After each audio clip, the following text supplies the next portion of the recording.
Olá, pessoal. Estamos na disciplina Investigação e Atuação em Humanismo e Existencialismo e a aula de hoje, a aula que está intitulada no meu cronograma como a resposta de Maslow, uma jurisdição mais ampla para a psicologia, que é um dos capítulos do livro Introdução à Psicologia do Ser, de Abraham Maslow. Bom, vamos iniciar explicando o próprio título desse capítulo, né? Uma jurisdição mais ampla para a psicologia. Com esse título, o Maslow já está querendo dizer a que veio a psicologia humanista proposta por ele, que é ampliar o campo de atuação da psicologia. O Maslow parte do pressuposto de que a psicologia até então se ocupava da enfermidade humana, da fraqueza, das doenças, e que a psicologia precisaria se ocupar também da saúde, dos aspectos positivos do ser humano. Então, por isso esse título, uma jurisdição mais ampla, um campo de atuação mais amplo para a psicologia, era o que ele estava propondo juntamente com os outros autores humanistas. Então, a resposta de Maslow à crise das ciências já vem com essa proposta. Uma vez que nós estamos num mundo em que a ciência se mostrou incapaz de atender a sua aspiração inicial, que é minimizar o sofrimento humano, seria preciso buscar outras fontes de fortalecimento da própria humanidade que não fosse apenas na ciência. E aí o Maslow vai trazer algumas propostas, né? A proposta de Maslow é fundamentada em uma nova concepção de saúde e doença. Nesse texto que nós estamos analisando, Introdução à Psicologia do Ser, o Maslow tem até uma frase bastante ousada, uma frase desafiadora, diz o Maslow. Para simplificar a questão, é como se Freud nos tivesse fornecido a metade enferma da psicologia e nós devêssemos preencher agora a outra metade sadia. Então o Maslow está de alguma maneira atacando aí a psicanálise, né? Como fez a terceira força da psicologia. Ela veio como crítica às escolas de psicologia vigentes até então. Então, o Maslow quer dizer que se a psicanálise se ocupa da parte enferma do ser humano, da parte doentia, da metade doentia da psicologia, existe uma outra metade aí da psicologia que alguém precisa ocupar esse espaço. Quem? Os psicólogos humanistas. Então, o Maslow, ao trazer essa proposta, ele fundamenta a sua investigação em algumas hipóteses. Essas hipóteses estão numeradas nesse capítulo que nós estamos estudando e eu fiz um resumo dessas enumerações e vou ler para vocês esse resumo. Primeira coisa, o Maslow propõe que o ser humano tem uma natureza interna essencial e biologicamente alicerçada. Com isso, o Maslow está querendo dizer que o ser humano nasce com uma instrumentalização interna, biologicamente alicerçada, e que é essa natureza que precisa ser conhecida, reconhecida, valorizada. Ponto 2. Essa natureza interna tem aspectos singulares e aspectos universais. Então, o Maslow traz aí a concepção da singularidade humana. Cada ser humano tem um modo próprio de ser e único, mas também nós, seres humanos, compartilhamos com a humanidade algumas características. Dentre elas, por exemplo, a socialização. O ser humano é um ser sociável. Geralmente, todos os seres humanos são em maior ou menor grau, eles gostam dessa interação social. Ponto 3. Essa natureza interna pode ser estudada cientificamente. Ok, a ciência já se ocupava de estudar o ser humano, mas o que o Maslow está propondo agora é que existe um modelo científico, que é a fenomenologia, que procura compreender a interioridade humana a partir da descrição do fenômeno humano e a partir da compreensão da singularidade humana, que não é possível estudar o ser humano catalogando ou definindo classes para o ser humano. Cada ser humano é único e precisa ser estudado dentro dessa sua singularidade. a fenomenologia estaria apta para esse tipo de investigação científica. Essa natureza interna não é intrinsecamente má. Os comportamentos destrutivos geralmente surgem como resultado da frustração das necessidades. Então, o Maslow parte de um pressuposto de que o ser humano é bom por natureza. A princípio, ele é bom. Mas é claro que o ser humano pode ter comportamentos muito destrutivos, mas a hipótese do Maslow é: esses comportamentos destrutivos surgem porque o homem foi frustrado no seu modo original de ser. Se ele seguisse um curso livre do seu modo próprio de ser, ele encontraria realização e não precisaria ter comportamentos destrutivos, violentos, agressivos. Essa é a hipótese do Maslow.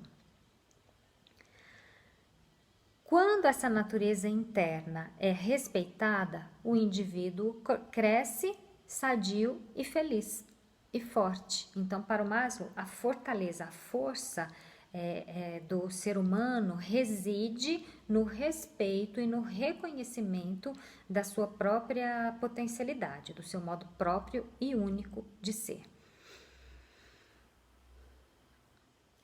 Se o núcleo essencial da pessoa for negado ou suprimido,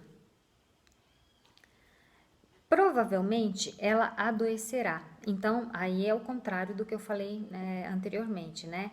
Se o núcleo essencial da pessoa for negado, ou seja, se esse modo próprio e único de ser for negado, for rejeitado, for duramente criticado e for suprimido, essa pessoa provavelmente vai desenvolver sofrimento psíquico, vai desenvolver desajustamento emocional, muitas vezes doenças físicas também, psicossomáticas, advindas dessa frustração da realização do seu próprio ser. Já foi seguindo com ponto 4, ponto 5, ponto 6, agora é o ponto 7.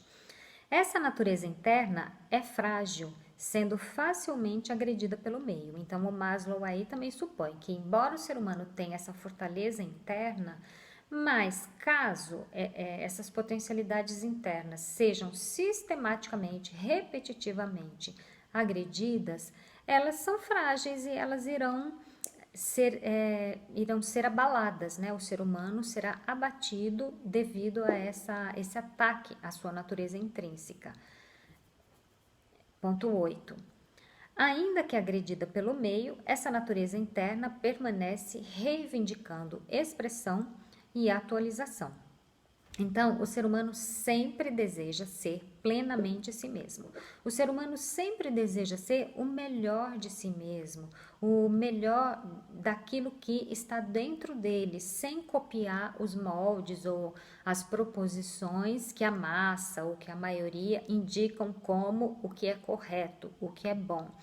Não, o ser humano ele busca essa realização de si mesmo, ele insiste na realização de si mesmo.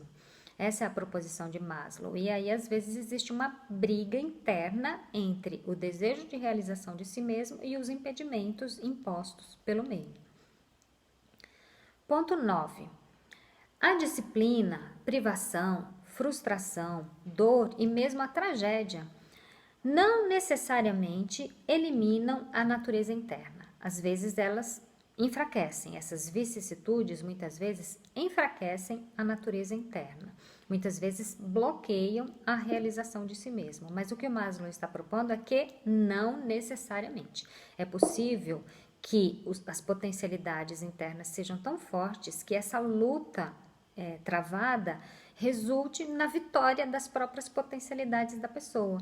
Então, mediante as vicissitudes, e o Maslow usa até a palavra tragédias, mediante as tragédias da vida, às quais todos nós estamos suscetíveis, o ser humano pode até ser conduzido a uma robustez do ego, a uma robustez de si mesmo, de tanto que ele luta para se afirmar como o si mesmo, ele acaba se tornando mais forte e mais robusto, conferindo ao indivíduo o sentido de amor próprio e de autoconfiança, tá? Então, cada ser humano reage de um jeito, mas mediante os embates da vida, as vicissitudes e as frustrações, nós podemos ou sucumbir e nos afastarmos de nós mesmos, mas podemos também criar o que o Maslow chama de robustez do ego, nos tornarmos ainda mais fortes para continuar lutando contra essas vicissitudes. Então, para Maslow, o crescimento e o aperfeiçoamento podem acontecer por meio da dor e do conflito. O ser humano pode, ele tem habilidades internas, ele tem instrumentalização interna para lidar com as dores e o sofrimento, e ele pode se tornar mais forte a despeito do sofrimento que lhe é imposto. E para encerrar esse vídeo, eu vou ler uma frase do próprio Maslow, que está no texto A Introdução à Psicologia do Ser, página 32. Diz assim: parece evidente que os problemas de personalidade podem, às vezes, ser protestos em voz alta contra o esmagamento da nossa ossatura psicológica, da nossa verdadeira natureza íntima. O que é patológico, nesse caso, é não protestar enquanto o crime está sendo cometido. Então, quando ele usa essa palavra crime, ele está dizendo quando o meio, quando o ambiente social onde nós vivemos nos impede de sermos essa autenticidade de nós mesmos. Isso é como se fosse um crime contra nós, contra a nossa singularidade. E o que é patológico é quando nós sofremos esse crime de bico calado. Não, temos que nos manifestar. E o Maslow está propondo que às vezes até o próprio sintoma, o próprio adoecimento é uma manifestação de combate, de mostrar que nós não estamos satisfeitos com essa opressão que o meio nos impõe. Ele chama de esmagamento da nossa ossatura psicológica. Então, é saudável nós nos opormos. Quando nós somos, de alguma maneira, abatidos pelo meio, quando as nossas potencialidades são negadas e são hostilizadas, é saudável que o ser humano lute contra isso e, assim, consiga essa robustez de ego para seguir adiante com uma vida mais plena e mais autorrealizada, né? Lembrando que a psicologia proposta pelo Maslow é a psicologia da autorrealização. O ser humano nasceu para se autorrealizar. Então, eu vou continuar com outro tema no próximo vídeo.